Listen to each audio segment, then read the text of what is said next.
the smoke cleared out a little bit, and you can tell a lot of the leaves and stuff are changing colors pretty quickly too. And with that in mind, what was going on today? I guess the first thing I saw was this. I was like, hey, what the heck is this? Is this like a drone gun, for example?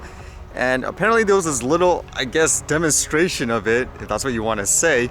It seems like you could see these people had a Mavic Pro up in the air, and then they used this quote drone gun to force it to land, and they take it, and they seem so giddy about it. This one here in particular says soldiers of the AFU landed a Russian drone DJI Mavic Pro with an EDM-4S anti-drone gun. It makes me wonder too, because they say Russian drone, obviously DJI is a Chinese company, so in that sense, whether or not this is accurate, who knows, because I was reading some other comments and stuff about this saying it was actually these guys' drone. They're just doing it to practice to see if it works. That's what the claim was anyways. But with so many of these types of videos, what's true and what's not nowadays, huh? It's like people just look at something and say it's this and that when it could end up being something else. But at the same time, can you imagine just like a regular person using this to steal things like parcel drone deliveries, for example? I could easily see that being a situation. Now, will companies actually invent ways to prevent that from happening as well? And with that thought, I guess, of drone delivery, this was kind of interesting to read. Now, according to this, there was some kind of survey done on how comfortable people are with drones in the air in general. It's kind of interesting to think about. This one says over 1,100 citizens from the 6 participating nations answered questions related to safety and risk, privacy, environment, socio-economic impact, and public acceptance of different EMS use cases when it comes to things like drones and stuff like that. And it says here, since May 2021, the AirMOUR project has undertaken the largest public and stakeholder engagement survey on urban air mobility and drones in Europe. This is the first survey of that size that is asking for public opinion on the use of delivery drones and passenger eVTOLs for EMS. The results of the survey show that exposures to drones is likely to increase the acceptance. The more common it is for the public to see professional drones in action, the less controversial the public perceives them, said Dr. Petri Manonen, principal scientist at VTT Technical Research Center of Finland, who is the coordinator of the AirMOUR project. According to the results, the public are more willing for drones to be used in cases of urgent medical situations like the delivery of a defibrillator or emergency medical personnel than for delivery of non-urgent medical products like prescriptions. However, the most widely accepted use of drones was found to be for infrastructure maintenance, land or building surveying, and environmental monitoring.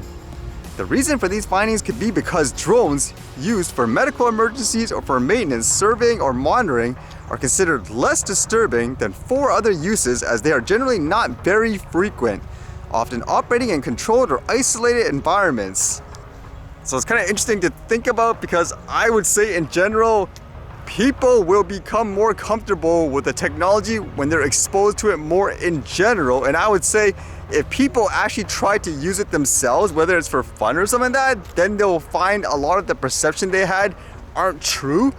For example, oh, this is spying on me and so forth. Okay, you want to take this drone up there, fly and look at the wide angle lens. Am I really spying on you, for example? And they can see themselves, or at the same time, in terms of the fear mongering and so forth. I mean, that is true in some instances where if people see it used more for professional work, then yeah, they'll be more comfortable with it.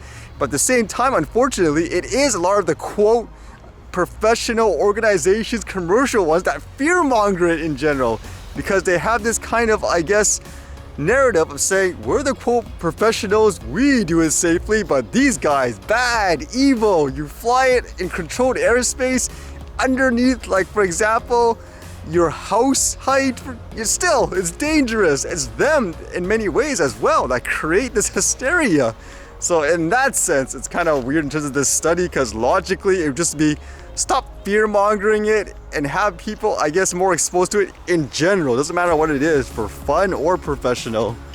If I remember correctly too, with those stakeholder sessions here, that was actually one of the talking points where it was suggested from people like Transfer Canada, oh, so many people are afraid of drones, so if they see that people are quote licensed or quote professional, then they'll be less likely to be afraid of it.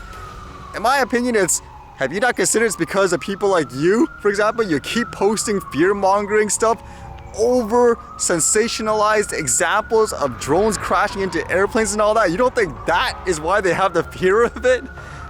And some other things I read, I guess this one here, apparently it talked about how in South Korea, they basically fired missiles as well, I guess, shortly after North Korea fired one over Japan that's raising, I guess, alarm bells. But this one was kind of interesting where apparently when South Korea fired their missile, something went wrong and they basically blew up their own military base, according to this anyways, by the sounds of it.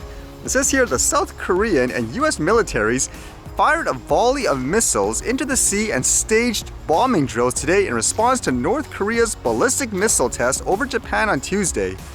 One of the South Korean missiles malfunctioned and landed in a military base. Friendly fire, I guess you could say. Doesn't sound like, anyways, from the reports that people, quote, got injured or anything. That would be a miracle, actually, if nothing actually happened in that sense. But yeah, that's one big boo-boo, huh? And then this was kind of interesting to think about too, where apparently here, somebody vandalized the Olympic Cauldron. And it says here, VPD releases video of mischief to Olympic Cauldron. So for whatever reason, these guys decided to smash it, and I guess they need to repair it now. Although the interesting thing is, according to this anyways, they're saying these guys actually recorded themselves doing it. I guess you probably see it in the video, I guess, if you really look close enough.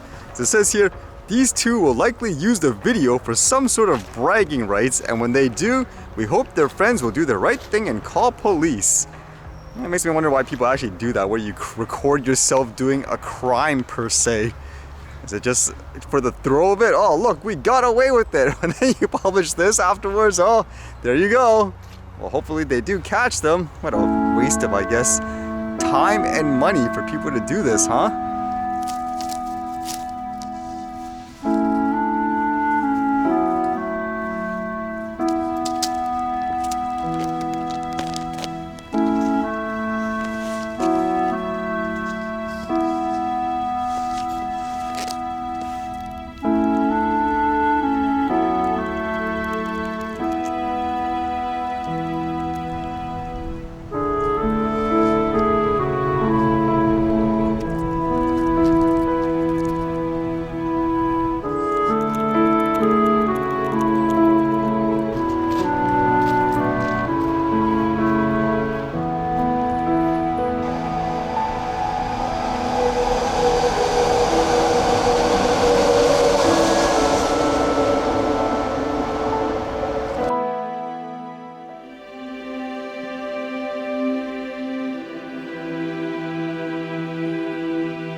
Alright, see you guys later.